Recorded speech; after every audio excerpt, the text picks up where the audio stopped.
So Hertha's even roped our honorary knight into helping with this little venture. Now that I'm finally free to relax, it's time to start doing just that. Can't wait to see your skills in action. Give me something that goes well with casual conversation, but still packs a punch. Of course they don't clash. A drink that packs a punch means you have to drink it slowly. And if you want to chat, then it has to go down smooth. So, something with a sweet aftertaste. A conversational connoisseur requires the perfect balance.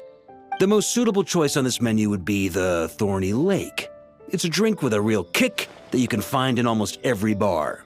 It's not enough to know the recipe, though. The key is in the mixing.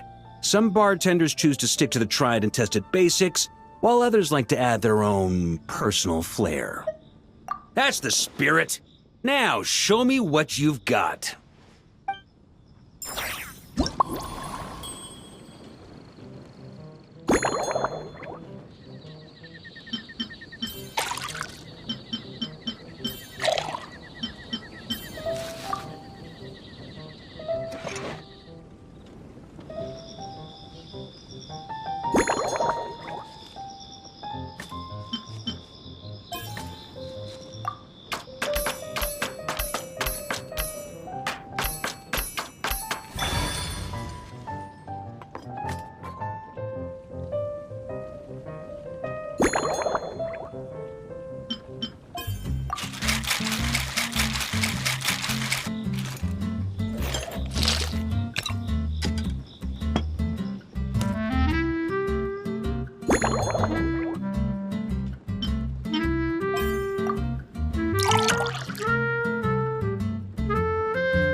Grandmaster, I hereby present you with this Thorny Lake for your enjoyment and assessment. Well, the color and aroma are certainly on point. But as for the balance of flavors, I'll just have to taste it and find out.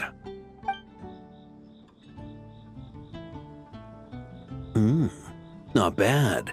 You haven't overdone or skimped on any single ingredient. Though, unfortunately, it's a little too, polite for my tastes. Perhaps I should have said modest. You followed the formula to a T, but if anything, you've played it a little too safe. Were you worried that deviating just a little might disappoint me? Hey, we fought side by side and dealt with things that even gods were loath to meddle with. Ours is a friendship forged in the margins between life and death.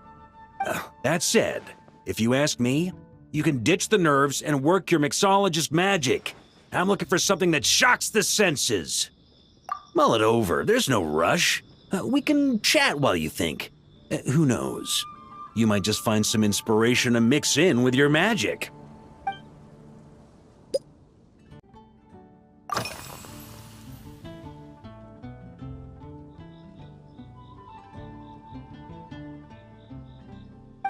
Ha! I like your style. Speaking of this garden, it brings back memories of something that happened many years ago, when I was young. I like to find ruined guards to test my fighting skills, both armed and unarmed. Once, I failed to take down a stray missile, and it ended up destroying a watchtower on the city walls. As punishment, I had to run 50 laps around the city, repair the watchtower, and help rebuild the shattered walls in this garden. Indeed, among the misadventures of my youth, this is one of the most memorable ones. Mostly because that day, Crepus saw me covered in dirt. He took 2 bottles of 100-year-old wine and sent D-Luke, who looked even younger than Mika does today, to work out a clever way to get rid of Faru, who was guarding me. It was so hot that day, I could swear I was about to pass out. On a whim, I picked some mint leaves, put them in one of the wine bottles, and the result turned out to be surprisingly tasty. After Crepus tried it too, he was full of praise. He even wrote up an official recipe for my spontaneous creation. His customers loved it. Several summers passed, and Crepus kept writing letters about giving me a share of the profits, as though I could possibly accept. Yes, good old Crepus. Faru retired years ago, but he still gives me a stern stare every time we meet. He's a stubborn one. D-Luke, who replaced him, and then Kaya, who took over later, both performed impeccably. Changing times will always belong to the youth. He should have admitted defeat long ago. When I get the chance, I'll have Kaya show him the amazing progress the Cavalry Company has made.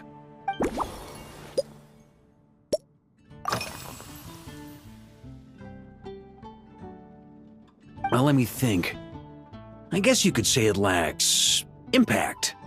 Even when following the same recipe, the techniques used to mix different ingredients can affect the taste. Sometimes, deliberately creating layers between spirits can bring out the different waves as each one hits the taste buds in sequence. In this regard, too, you've taken quite a tentative approach. Why not be a little bolder? Ha ha ha. You catch on quickly. No need to explain further.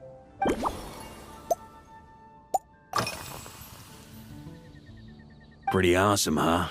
It's like a hammerhead that you can fill with wine when you're not using it to pound in nails. It was a gift. Hoffman came up with the idea, Charles supplied the design, Wagner helped cast it. And about 10 or so knights chipped in to pay for the materials. They've been waiting to have a good drink with me. And this is my crucial weapon to aid me in a fair duel with them all. I'm the Grand Master, after all. I've been drinking a lot longer than them.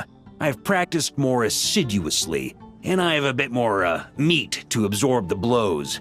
So it's only fair to my subordinates that I drink a teensy bit more per round. Wouldn't you agree?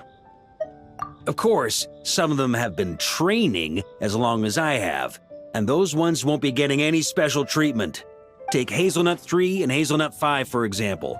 Both were skilled warriors who helped me deal with Eric back in the day. Nowadays, I have them helping Jean with miscellaneous duties. At today's after-work cooldown, they insisted on trying to keep pace. In the end, they lost our game of darts and ended up passed out on the floor. I've already told Jean that I won't be approving their leave request for tomorrow, no matter what.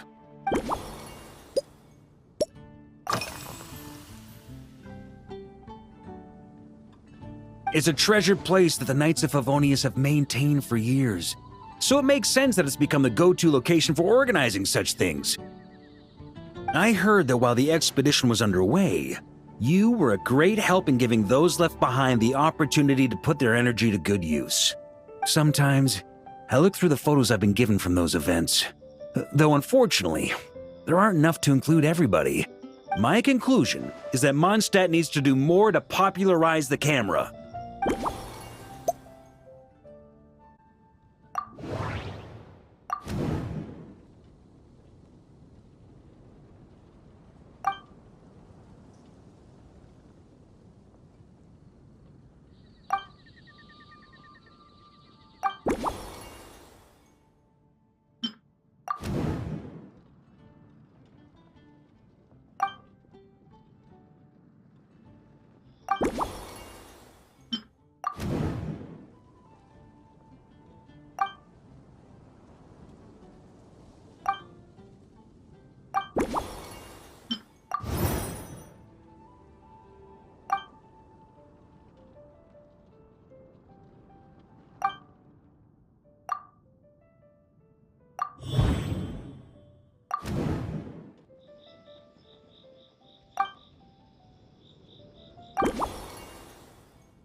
If I were in charge of organizing events, well, I suppose everyone would revolve around fine wine, or at the very least, there would be some sort of tasting involved.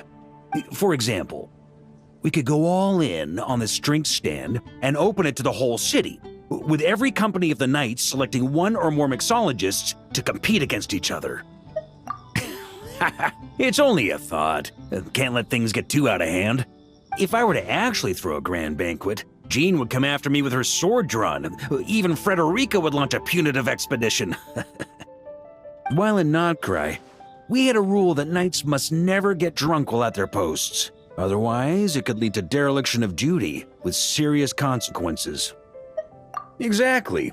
As expedition members return to their companies, my hope is that this rule will gradually spread to everyone in Mondstadt too.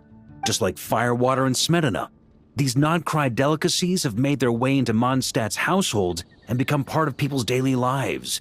Young people need to learn restraint. At the end of the day, no one should be biting off more than they can chew. Unless it's someone near my level, they shouldn't even be thinking about enjoying a light buzz when they've still got work to do. Most people would just end up a whole lot drunker than they'd like. You should come practice with me on weekends. Trust me, once I've drunk them under the table, they'll be swearing off wine for a whole week.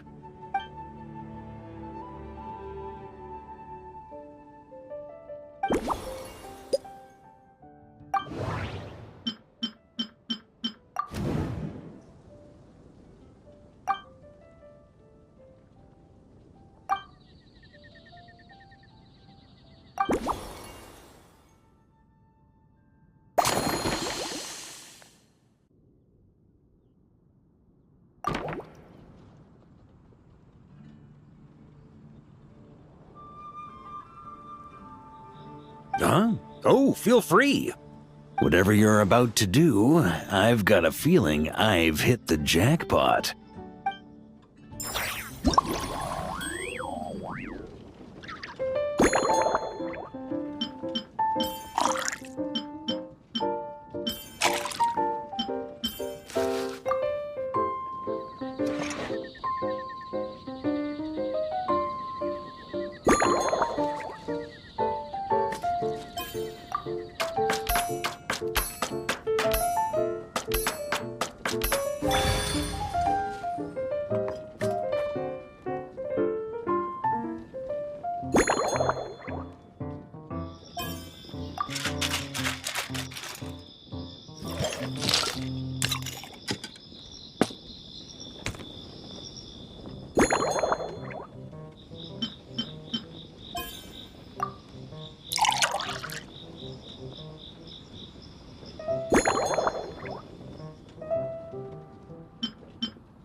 Here you go, Grandmaster. A cocktail just for you. I guarantee you won't find this one too polite. Such a spirited drink. How did you make this? Well, that burning scent of firewater. Oh, it's as if the very air were about to ignite. This is more like it.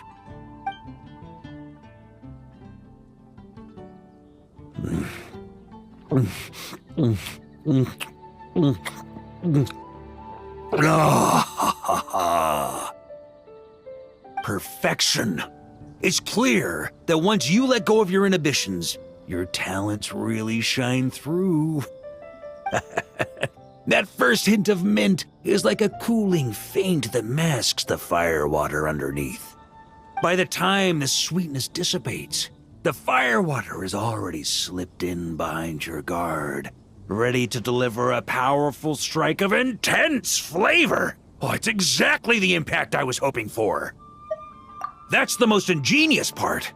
Firewater's greatest flaw is a lack of aftertaste, but the smetana perfectly maintains the flavor at the peak of its intensity. It's hard to imagine something this good was created by a mixologist who doesn't even drink firewater. I think it has the potential to become a firm favorite in Mondstadt and Nodcry. Iron Wolf. Oh, perfect. It's elegant, yet wild. Only you could come up with such a fitting name. Oh, I have an idea. Why don't we name our Knights of Favonius' drink stand after you? Let's call it the Honorary Knights Cocktail Shack. No time to waste. I'll go have a word with Glenfiddich right away.